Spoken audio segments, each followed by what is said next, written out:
Bueno, hola chicos, ¿cómo están? Si están viendo este video, es todo un logro porque este video es la última clase teórica de metodología, quiere decir que ya han llegado hasta el final de la materia y en un año tan complicado como ese, no es poca cosa. Los felicito a todos, eh, me alegra.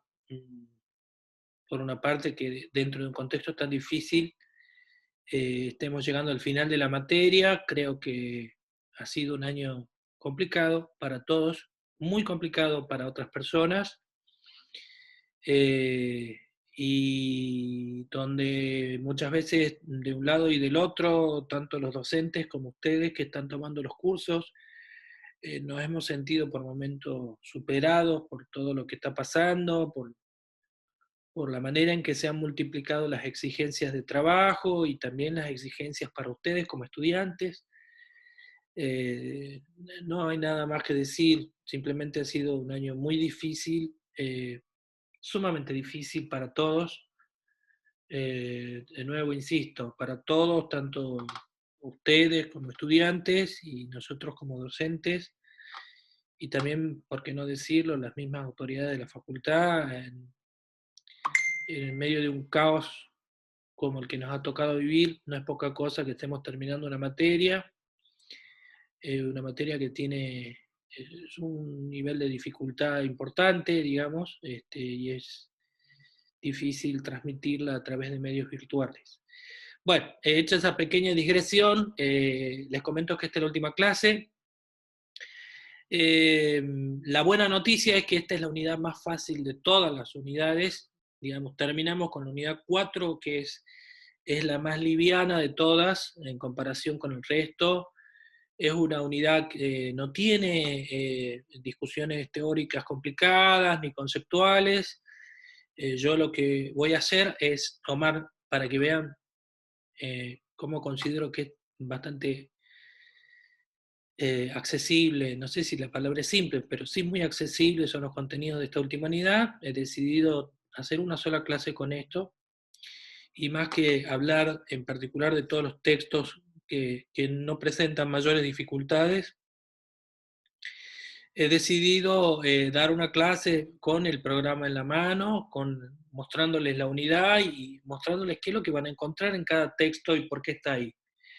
Eh, para ubicarlos dentro del programa, eh, al principio de la materia nosotros hemos hablado sobre cuestiones muy generales de orden epistemológico.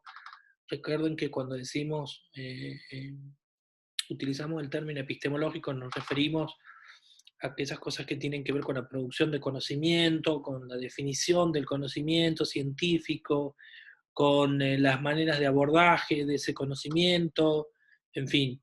Después hemos entrado en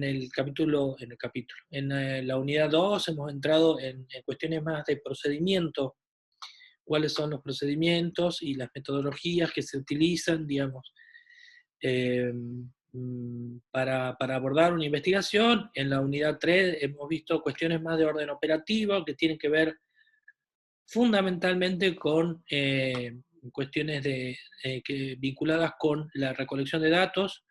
Y sobre esto les recuerdo lo que ya les había dicho. La unidad 3 en realidad está más bien, bueno, para que tenga coherencia el programa, porque las técnicas y la recolección de datos son una parte fundamental de todo proceso de investigación, pero al mismo tiempo, como ustedes saben que nosotros somos unas personas muy locas. No, mentira, no somos locos, sino que sencillamente tenemos las materias invertidas. Ustedes, el contenido de la unidad 3 prácticamente completo es lo que se da en técnicas de investigación. Y bueno, no vamos a reiterar los mismos contenidos porque se supone que los que están haciendo metodologías ya han hecho técnicas. De todas maneras, el material está en el Facebook de la cátedra. Bueno, y finalmente llegamos a la última parte, que es cuando se supone que ya hemos hecho todo ese proceso de indagación, hemos superado formulación del tema de investigación, el problema de investigación, la formulación de la hipótesis, escoger un enfoque de investigación entre los posibles y los propuestos por Hernández Sampieri, que son el cualitativo, el cuantitativo y el mixto, cada uno con sus variantes de diseños metodológicos que han sido desarrollados en las clases anteriores. Supongamos que ya hemos realizado el proceso de investigación, estamos en la última etapa donde empezamos la elaboración de lo que se llama el informe final, el informe científico, el reporte de investigación. Bueno, son todos términos que refieren a un producto final de carácter escrito generalmente, aunque no de manera exclusiva, donde él o la investigadora o el investigador exponen sus resultados frente a distintos públicos.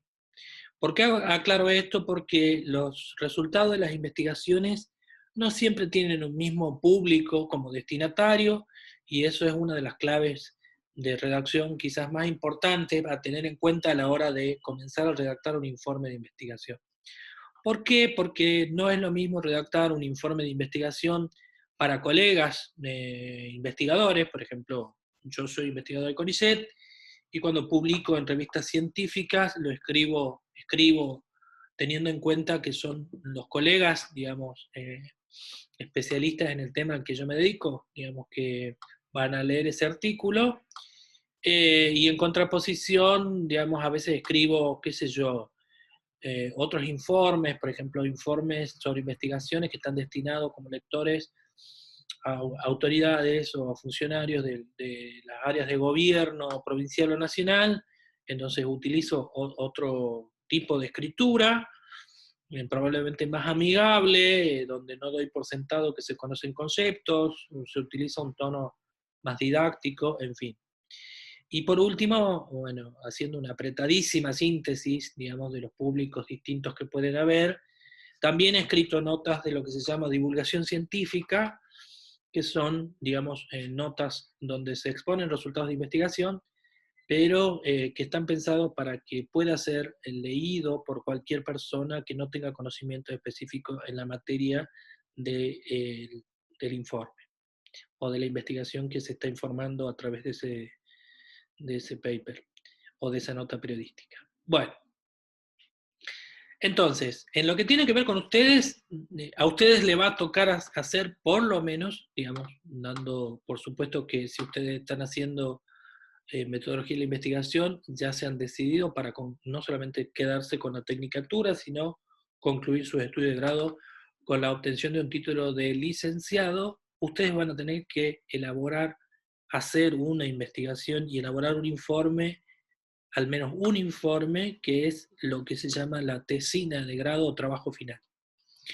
Bien, entonces, ¿por qué menciono esto? Porque, bueno, esta última unidad da varias herramientas, digamos, de distinto tipo que les va a colaborar, digamos, al momento de redactar ese informe de investigación. Bueno, hechas estas aclaraciones, voy directamente ahora al programa de la materia y voy a hablar directamente mirando el programa de la materia. Acá lo tienen ustedes en pantalla. Esto es lo que ya les había hablado, ahora lo voy a poner en una sola página, y nosotros estamos acá, y vamos a hablar sobre esto. Ustedes están acá donde dice unidad 4, fíjense, solamente a título de repaso, porque esto ya lo vieron, este es el programa de la materia. Fíjense que, bueno, esperen que justo cuando yo paso por varias páginas se complica. Pero esto tiene, cada unidad tiene un subtítulo. Por ejemplo, la unidad 1 dice reflexiones epistemológicas. Ese subtítulo ha sido colocado con la idea de que ustedes vean cuál es el tema general que engloba, digamos, esa unidad. La 2, la fase inicial del proceso de investigación. La 3, el desarrollo del proceso de investigación. Y ahora, finalmente, la 4, el informe científico. Entonces, ahora sí nos acercamos. Bueno, ya me acerqué de más. y vamos a ver esto. Bueno, tienen una primera parte ustedes, insisto, lo que yo voy a hacer ahora es más que una clase en sí misma, una guía de lectura, digamos, es decir, ubicarlos en las guías, en las lecturas que tienen acá en el programa y decirles qué función cumple cada una y cómo leerlas. Abrimos la unidad con el texto de Carlino, del año 2006. Carlino es una investigadora, podríamos decir, que se ha especializado en las cuestiones que tienen que ver con la redacción de informes científicos. Ella se preocupa más que nada en lo que sería algo así como, por darle un nombre, la didáctica, es decir, la enseñanza de cómo escribir textos científicos, sobre todo de carácter argumentativo. Ustedes saben que los informes de investigación es una condición obligatoria, argumentar a favor de una serie de afirmaciones que uno va a proponer en un resultado de investigación. Para eso, Carlino, digamos, lo que hace es tomar algunos conceptos sobre géneros discursivos, donde distingue distintas maneras de escribir según los destinatarios, un poco lo que yo les había dicho, y luego se va a centrar, digamos, básicamente se va a centrar, digamos, en referirse a la escritura en el contexto de una investigación en particular. Entonces el texto de Carlinos tiene como función, digamos, distinguir la paja del trigo, distinguir distintos géneros discursivos, entre los cuales se encuentra, digamos, la escritura destinada a la escritura de informes de investigación y los tipos de formas de argumentación que se utilizan, etc. Bueno, después tienen el texto de Sampieri. El texto de Sampieri también, digamos, se refiere a lo mismo, pero desde otro ángulo. El texto es un poco más corto y da algunas recomendaciones acerca de aspectos que hay que tener en cuenta a la hora de redactar un informe de investigación. El texto de Moyano, por otra parte, a mí me parece bastante interesante, porque el texto de Moyano, bueno, vuelve con un poco más de detalle sobre cuestiones que ya planteó Carlino, que es sobre lo que podríamos decir la tipología de los informes de investigación, de los tipos de informes científicos. Moyano, bueno, habla sobre las particularidades, digamos, de que no todos tienen la misma forma de interpretar y redactar los textos científicos, y habla de tradiciones de escritura, cómo se escribe en la Argentina, cómo se escribe en otros lugares, las dificultades que hay para homologar, digamos, la forma y la estructura de un texto científico, y después de haber hecho todas esas discusiones, bueno, hace una clasificación de textos científicos y le asigna propiedades específicas a cada uno. Entonces Moyano tiene esa particularidad que nos da un panorama bastante amplio, digamos, sobre una clasificación de distintas maneras en las que se pueden, o los distintos informes científicos que se pueden producir.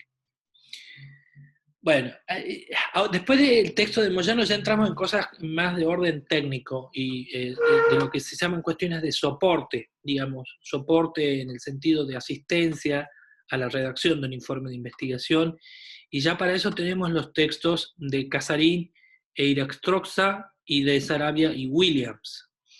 En el caso de Casarín, es un texto que es más bien conceptual y nos inicia en lo que es el sistema de citas. Los sistemas de citas son, le vamos a llamar a la manera en que se introduce dentro de un informe de investigación una cita obtenida mediante el trabajo de campo, por ejemplo, a través de una entrevista, por ejemplo.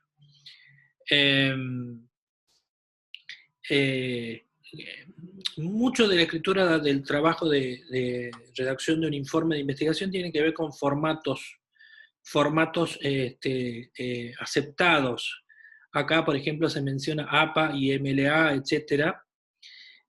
Son formatos en los cuales son importantes conocerlo porque son requeridos tanto para la presentación de informes para ponencias científicas, para la publicación en revistas, es decir, son maneras son maneras, aspectos formales de presentar, digamos, la exposición dentro de un texto, es decir, cómo se cita un texto, cómo se hace referencia a un autor, qué pasa cuando el texto de la cita es demasiado largo, qué pasa cuando no es exactamente el texto reproducido tal cual, sino está parafraseado, en fin, son todos aspectos formales que con el transcurso del tiempo, digamos, en estos últimos años se han ido volviendo cada vez menos opcionales y más obligatorios. Quiere decir esto que las revistas científicas, por ejemplo, ya directamente te dicen usted tiene que presentar su trabajo siguiendo las normas APA, por ejemplo, o las normas MLA, etc. Entonces, el texto de Casarín nos va a introducir en esto, de qué se tratan estos sistemas, lo que se llaman normas, digamos, los distintos sistemas que hay, y bueno, y algunos ejemplos de cómo se lo utiliza. Y termina la unidad con un texto de Sarabia y Williams, donde habla de los usos de gestores de referencias bibliográficas, y esto me parece, seguimos, digamos, la parte de soporte, porque los gestores de referencias bibliográficas cada vez son más utilizados.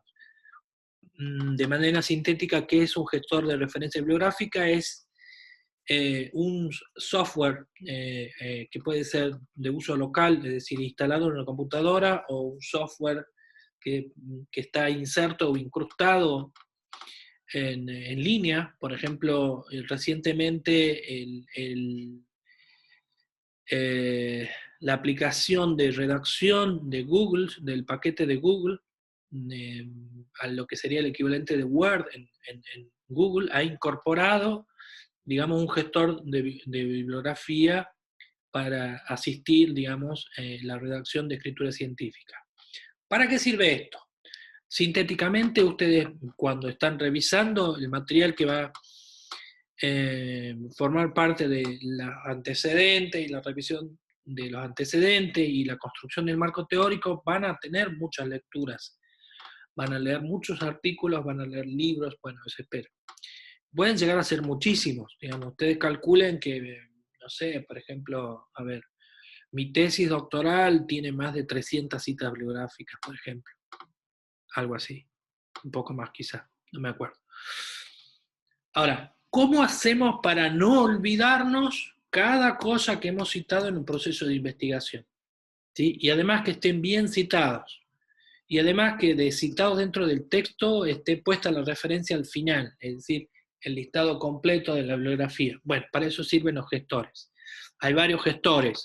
Yo solamente acá he puesto el de Zotero, porque Zotero es todavía gratuito, es muy buen gestor, digamos. Yo confieso que lo empecé a usar hace 3 años y lo abandoné porque no me parecía muy bueno, pero las versiones, especialmente la última versión de Zotero, que sigue siendo gratuita, es realmente muy potente, y yo les recomiendo fuertemente que se vayan familiarizando con estos software de soporte de gestión bibliográfica, porque ahorran muchísimo trabajo. A ver, para que ustedes se den una idea, yo terminé mi tesis doctoral hace 12 años, ¿será? Algo así. Estos software no existían, digamos, y revisar la tesis doctoral, donde que esté cada una de las referencias bibliográficas, que esté bien citado, que aparezca al final, me ha llevado, no sé, por decirle, casi un mes completo solamente revisar la bibliografía. Si yo hubiera tenido estos softwares para utilizar, no me hubiera llevado más de 2 o 3 días, ¿sí? Es absolutamente increíble el nivel de ahorro de tiempo que se puede usar con esta tecnología, que por lo demás es gratuita.